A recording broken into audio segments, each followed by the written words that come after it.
Bonjour Maud. Bonjour. Alors, on va parler de l'OTAN ce matin parce que c'est d'actualité puisque les dirigeants effectivement des pays membres de cette organisation sont réunis à Bruxelles. Un sommet sous tension forcément avec les dernières attaques, les petites phrases bien à lui de Donald Trump. On va rappeler d'abord pour commencer ce que c'est que ce fameux OTAN et surtout à quoi sert l'OTAN. L'OTAN née en 1949 juste après la guerre et surtout en pleine guerre froide. Exactement, on est au lendemain de la guerre et vous le savez, le monde à cette époque-là est divisé en deux. À l'ouest, on a les alliés, l'Europe de l'Ouest et puis les États-Unis.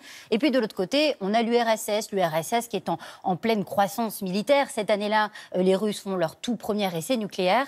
En face, en revanche, on a une Europe complètement affaiblie qui a dû détricoter tout son budget militaire pour pouvoir reconstruire. Résultat, la Russie inquiète et une dizaine de pays européens décident de s'unir avec le Canada, les États-Unis pour former un pacte, pour former une alliance militaire. Le principe est très simple, si l'un des alliés est attaqué, eh bien on estime que cette attaque est dirigée contre tous. Résultat, le 4 avril 1949, le traité de Washington est signé et c'est la naissance de l'OTAN. L'OTAN, c'est donc une alliance politique et militaire. Au début, il n'y a que 12 membres, mais au fil du temps, au fil des événements, eh bien, d'autres États vont venir adhérer à l'OTAN. Aujourd'hui, il y en a 29. Le dernier en date, c'est le Monténégro qui a intégré l'OTAN l'année dernière. Oui, même s'il s'appelle effectivement traité de l'Atlantique Nord, c'est vrai qu'il y a des États qui sont d'ailleurs. Alors, alliance militaire mise à mal par la France, déjà dans les années 60. Et oui, 1966, par le général de Gaulle. Oui. Alors, vous savez, la France... Il a mis les pieds dans le plat. Il a mis les pieds dans le plat, exactement. Alors, la France, c'était quand même l'un des États fondateurs de l'OTAN. On a même accueilli dans les années 50 et 60 le siège du traité de l'Atlantique Nord. Pourtant, en 66, le général de Gaulle décide de se retirer du volet militaire. C'est-à-dire que la France souhaite récupérer son indépendance, notamment pour tout ce qui est dissuasion nucléaire. Elle veut décider toute seule. Donc, ce n'est pas un retrait complet de l'OTAN. Le pacte fonctionne toujours. Et il y a ce discours du général de Gaulle avec cette formulation qu'on retient. Nous voulons modifier la forme de notre alliance sans en altérer le fond.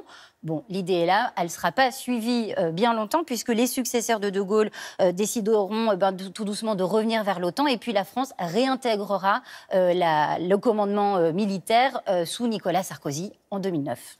Oui, vous dites effectivement que l'OTAN a été créée pour faire face au bloc soviétique, sauf que l'URSS a explosé en vol il y a quand même quelques années. Il y a quelques années, en effet, la dislocation de l'URSS, c'est 1991. Donc, évidemment, le rôle de l'OTAN a évolué au fil du temps.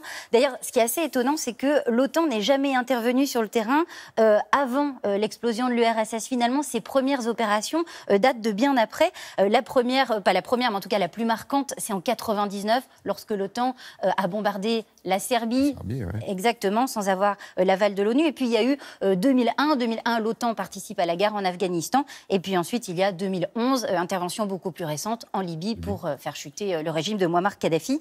Et donc, on voit bien que le rôle de l'OTAN a évolué avec le temps. La question aujourd'hui, c'est de savoir si les intérêts des alliés de l'OTAN vont toujours dans le même sens. Alors, il y a plusieurs questions d'actualité avec le positionnement de Trump et puis qui participe à ce sommet à Bruxelles aussi ?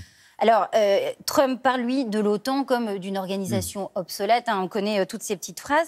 Mais le fond du débat de ce 26e sommet de l'OTAN, c'est surtout une histoire d'argent. En fait, les États-Unis veulent que les membres de l'OTAN, surtout les Européens, augmentent leurs dépenses militaires. Parce que les États-Unis dépensent beaucoup, mais eux estiment que c'est beaucoup d'argent qui va finalement pour un contrat qui bénéficie surtout aux Européens. Donc, les alliés se sont engagés à dépenser 2% de leur PIB donc pour l'OTAN d'ici 2024. On n'y est pas, la France y sera peut-être d'ici 2025.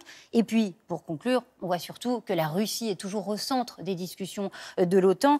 C'est un sujet qui divise. Hier, Donald Trump a attaqué l'Allemagne. Trump accuse Merkel d'enrichir la Russie en achetant du gaz là-bas. En fait, ce qui se passe, c'est que la moitié du gaz qui est acheté en Europe vient de Russie.